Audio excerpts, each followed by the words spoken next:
Se ha creado una cultura en la cual se le dice al inmigrante: agachá la cabeza, no levantes la mirada, callate la boca, trabaja, si tengo ganas, te pago. Hola a todos, mi nombre es Ricardo Preve, soy director del documental Sometime Somewhere, No Human is Illegal, y bienvenido a otro episodio de nuestros podcasts. Hoy vamos a hablar un poco de las uvas de la ira y qué tiene que ver eso con la producción del documental Sometime Somewhere. Pero me parecía interesante compartir con ustedes la idea original que me llevó a hacer el documental. Las uvas de la ira es una novela escrita por el escritor norteamericano John Steinbeck. Fue originalmente publicada en 1939 y fue, si bien Steinbeck escribió antes y después trabajos muy importantes, fue un factor decisivo, yo creo, para que él ganara el Premio Nobel de Literatura. Esta novela, Las uvas de la ira, también es muy comúnmente parte del currículum de lectura de los colegios secundarios, del high school aquí en Estados Unidos. También la película fue adaptada en el año 1940 al cine con el mismo título, una película que se llama Las uvas de la ira, dirigida por el director americano John Ford, que sin embargo, y esto no es un tema menor, era hijo de inmigrantes irlandeses. La novela y la película cuentan la historia de una familia, los Joad, J-O-A-D, que si bien esta es una ficción, es basada en hechos reales, son una familia de campesinos en los estados del medio oeste de Estados Unidos, en estados como Missouri, Kansas, Oklahoma, que deben abandonar sus tierras y emigrar a California porque se produce lo que hoy llamaríamos un cambio climático. Viene una serie de tormentas inmensas de polvo, de arena, de arcilla, así llamados los Dust Bowls en inglés, que hacen que sea imposible seguir trabajando la tierra de forma de emprendimiento agrícola. Esto sucede por dos motivos, uno por una gran sequía que sucede en el medio oeste americano en esos años y también por prácticas agrícolas no recomendables. Estos agricultores habían arado la superficie de los pastos de las praderas del medio oeste de Estados Unidos de Norteamérica y de esa forma habían contribuido a la erosión eólica y el viento se había llevado toda esta tierra. Esto causó que muchos de estos agricultores... A mí me llamaba mucho la atención como si nosotros reemplazamos el apellido Joad de la familia, que son los protagonistas del libro y de la película, por el apellido García o el apellido Fernández, y consideramos las historias de los inmigrantes latinoamericanos en el día de hoy, es exactamente la misma historia.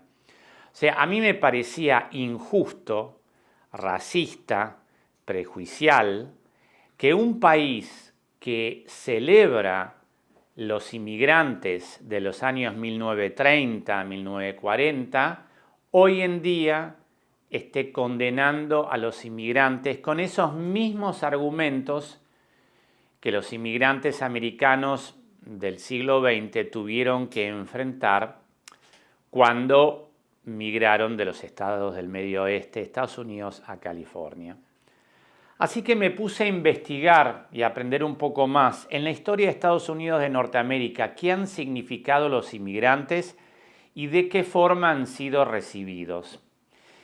Y nos damos cuenta que este tema de las migraciones, de la política migratoria, no son un problema solamente actual. Han siempre sido una temática de debate cultural, político y sociológico en los Estados Unidos de Norteamérica por muchos años. Sin ir más lejos, en realidad, las leyes de inmigración de los Estados Unidos de Norteamérica, las leyes federales, la primera de ellas fue el Chinese Exclusion Act, es decir, la exclusión de inmigrantes chinos de los Estados Unidos de Norteamérica. Y desde entonces este país ha tenido una constante hipocresía y un doble discurso entre, por un lado, excluir a los inmigrantes y decir, esta gente no se merece acá, son invasores, los tenemos que rechazar, y por otro lado, invitarlos a que vengan y que participen de la vida económica de este país. Repasemos un poco algunas de estas historias y qué quieren decir del punto de vista de nuestro documental Sometime Somewhere.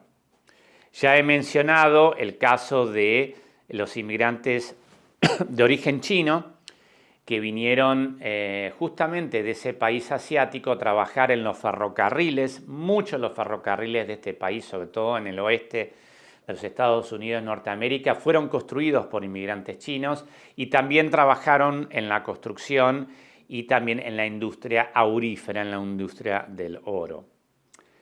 También hemos tenido una gran población de inmigración, sobre todo en el estado de California, de parte de la comunidad japonesa. Estos japoneses que contribuyeron muchísimo a la construcción de las industrias y el comercio de este país, sufrieron durante la Segunda Guerra Mundial toda una serie de discriminación y abusos muy grandes que incluyeron ser removidos de sus hogares, se los llevó por la fuerza de sus hogares y tuvieron que abandonar sus negocios y sus trabajos y fueron llevados a campos de concentración. Todo esencialmente por racismo, por xenofobia y por presumir que iban a ser en contra del gobierno americano durante la Segunda Guerra Mundial. Otro grupo muy importante de inmigrantes que tuvo un papel fundamental en la construcción de la economía estadounidense y que también tuvieron que mudarse a Estados Unidos en contra de su voluntad por factores climáticos y por factores de pobreza y de hambre fueron los irlandeses. A mediados del siglo XIX hubo en Irlanda una catástrofe que fue la cosecha de la papa. Durante toda una serie de años no hubo producción de papas y esto era muy grave porque la dieta de la clase trabajadora irlandesa era principalmente a base de papa. Millones de personas se enfermaron y muchísimas fallecieron por este fenómeno y millones de irlandeses tuvieron que emigrar a Estados Unidos, donde nuevamente, y esto es como la historia se vuelve a repetir, fueron considerados delincuentes, fueron considerados holgazanes, fueron considerados casi como no seres humanos. Y sin embargo, los irlandeses fueron absolutamente clave en construir la economía de los Estados Unidos de Norteamérica.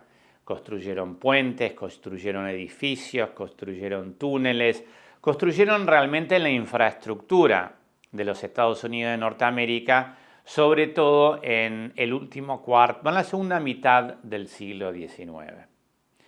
Y ahora, ya siempre acercándonos un poco más al presente y pensando en el tema de las migraciones hoy en día, quería contarles un poco del programa Braceros. Algunos de ustedes en la comunidad latina, aquí en Estados Unidos y Norteamérica, habrán escuchado hablar de este programa que se implementó durante la Segunda Guerra Mundial con mucha publicidad y mucho empuje del gobierno federal de Estados Unidos y Norteamérica, de llamar a los mexicanos nuestros hermanos y de decir que conjuntamente íbamos a ganar la Segunda Guerra Mundial. Existen aún hoy evidencias de publicidades y de pósters, de afiches hechos por el gobierno norteamericano invitando a principalmente hombres mexicanos que vinieran a Estados Unidos y que construyeran la economía agraria estadounidense. Y esto fue lo que sucedió. Muchísimos mexicanos vinieron y fue a través de su ingenio, fue a través de su trabajo, fue a través de su dedicación que Estados Unidos de Norteamérica construyó una industria agrícola que la ayudó a convertirse en una potencia mundial. Pero ¿qué pasó? Estos participantes del programa Braceros, que pagaron impuestos a los cuales se le prometieron beneficios, una vez que la Segunda Guerra Mundial terminó y que muchos estadounidenses regresaron a su país, todo esto se terminó y los miembros del programa Braceros fueron expulsados de Estados Unidos, enviados de regreso a México y nunca se les dio los beneficios que se les habían prometido y por los cuales ellos habían pagado.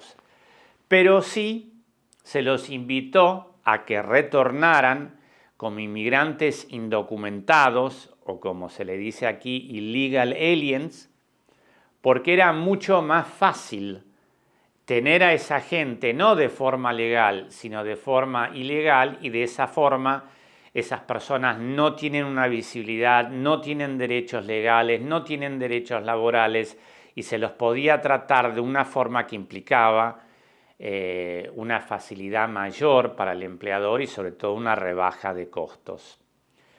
Fue así que se originó, en mi opinión, el problema migratorio que tenemos hoy en Estados Unidos y se creó una cultura de abuso, una cultura en la cual el público estadounidense se ha habituado a un costo bajo, subvencionado por el sudor y el esfuerzo de los inmigrantes latinoamericanos, al principio principalmente mexicanos, hoy ya de prácticamente todas las nacionalidades de América Latina. Y esto fue la gran hipocresía que a mí me llamó la atención cuando yo decidí hacer el documental Sometimes Somewhere No Human is Illegal. Yo lo que observé fue que la sociedad americana ha decidido emplear una política de hipocresía hacia los inmigrantes. Por un lado, llamarlos illegal aliens, que ya si observamos y analizamos esas dos palabras que en español quieren decir alienos ilegales, nos están diciendo dos cosas: que los inmigrantes no son seres humanos y por lo tanto no tienen derecho a los derechos de los seres humanos. Y nos están diciendo también que son ilegales, que han cometido algún tipo de crimen. Y ustedes piensen en lo importante que son las palabras para definir a alguien y piensen lo que quiere decir la palabra ilegal.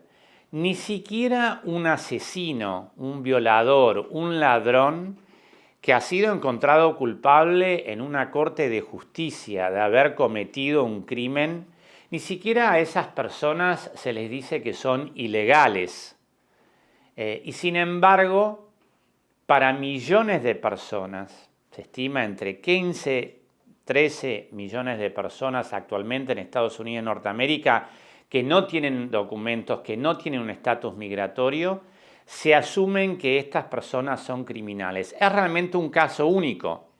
En vez de asumir que las personas son inocentes y que tienen que venir a Estados Unidos y Norteamérica a buscar asilo para poder literalmente sobrevivir, lo que estamos observando es que estas personas se asumen que son criminales y que han cometido un delito aun si no han sido juzgados de antemano. Lo que ha sucedido, en resumen, es que se ha creado una situación que es muy cómoda para el poder estadounidense.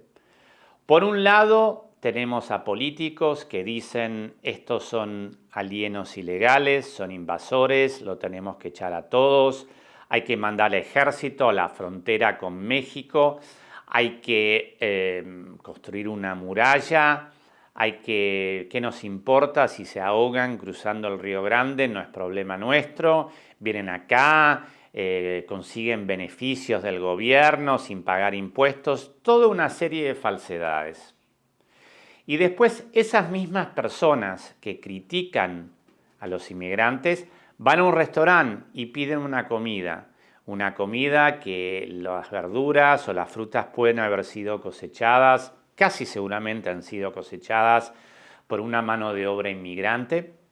El servicio en la mesa puede haber sido proveído por el inmigrante, el taxi o el Uber que las trae las personas, puede haber sido un inmigrante lo que los manejó, sus casas son construidas por inmigrantes, sus oficinas, como estas que estamos acá ahora, son limpiadas por inmigrantes, y así sucesivamente. O sea, se ha creado una cultura en la cual se le dice al inmigrante, agachá la cabeza, no levantes la mirada, callate la boca, trabaja, y si tengo ganas, te pago. Y si no te gusta que yo no te pague al final de la semana o al final del mes, estás libre de llamar a migraciones para quejarte. Y sin ir más lejos, sin ir a casos tan extremos, también sabemos que por definición estas 15 millones de personas indocumentadas que actualmente están en Estados Unidos de Norteamérica, la mayoría de las veces se le deducen los impuestos de la paga que se le dan todas las semanas o todos los meses.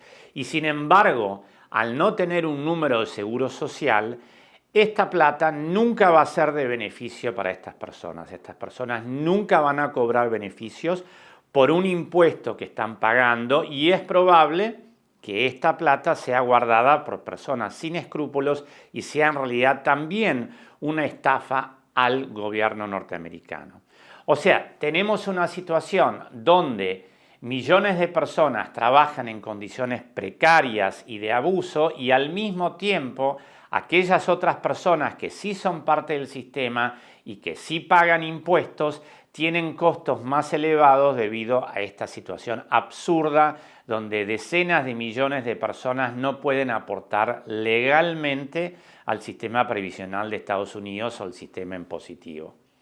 Entonces, hay una distopia quizás imperante entre la realidad y lo que se pretende que sea. Entonces, mirando a lo que sucede al futuro, lo que puede llegar a suceder, de la misma forma que en el caso de las uvas de la ira, de la película y de la novela, al final de la historia, los inmigrantes que llegaron del medio oeste estadounidense a California realmente fueron la salvación para Estados Unidos de Norteamérica porque le permitieron a Estados Unidos de Norteamérica tener la mano de obra necesaria para ganar la Segunda Guerra Mundial. Yo creo de la misma forma la comunidad latinoamericana está aportando una fuerza positiva para el futuro de los Estados Unidos de Norteamérica. Y lo vemos en aquellos lugares donde tenemos muchos inmigrantes, particularmente inmigrantes latinoamericanos, como aquí en Miami-Dade, la vitalidad, la vibrancia, la forma, la pujancia que tienen las economías regionales donde los inmigrantes están contribuyendo a que esa economía funcione, aun si muchas veces lo hacen en situaciones difíciles, precarias, aun si muchas veces son abusados, la fuerza y el coraje de esa comunidad le aporta a Estados Unidos una ventaja competitiva. Pensemos, por ejemplo, en la posibilidad de hablar más de un idioma, de conocer más de un país, de tener más de una cultura, de saber de música, de literatura, de cocina, de cultura, de escultura, de pintura, de todo tipo de arte que traen los inmigrantes al ser embajadores en un sentido de un multiculturalismo que le agrega a este país una fuerza que no tendría al margen del trabajo que realmente hacen los inmigrantes. Y nos encontramos a veces aquí en situaciones donde a los inmigrantes o en referencia de ellos algunas personas en este país dice, bueno, vienen aquí a robarse los trabajos de los estadounidenses, los americanos. Y la realidad es que no es así. La realidad es que los inmigrantes mayormente hacen trabajos que los norteamericanos no quieren hacer. No quieren hacer esos trabajos. Como dice uno de los personajes en mi documental Sometime, Somewhere, No Human is Illegal, no conozco ningún inmigrante de la comunidad latina que haya estado más de 2 días sin trabajar, sin encontrar más trabajo del que posiblemente pudieran hacer. Y lo veo en mi comunidad. Yo vivo en una ciudad en Virginia, donde tenemos un gravísimo problema de homeless, de gente en situación de calle, de gente desempleada. Muchísima gente en los semáforos o en los shopping centers o en distintos lugares pidiendo plata, pidiendo comida, y no hay nadie de la comunidad latina en esa situación. La comunidad latina está en los restaurantes, está en las obras de construcción, está en la cosecha de la manzana, está en la industria de los servicios. Es ahí que nuestra comunidad está trabajando, está luchando y está aportando. Por eso yo creo que espero de que mi documental Sometime, Somewhere, No Human is Illegal sea una forma de rescatar la voz de nuestra comunidad, la voz de aquellos que no tienen voz, y que el día de mañana haya algún tipo de literatura o de película de cine que, igual que Las uvas de la ira, la novela de John Steinbeck o la película de John Ford, muestre a nuestra comunidad, a nuestros inmigrantes, como que lo que realmente son. Héroes que han en muchos casos sobrepasado tremendas dificultades y tremendos desafíos para llegar a este país y ser parte de una sola cultura y trabajar codo a codo con la gente de este país para asegurarnos a todos un futuro mejor.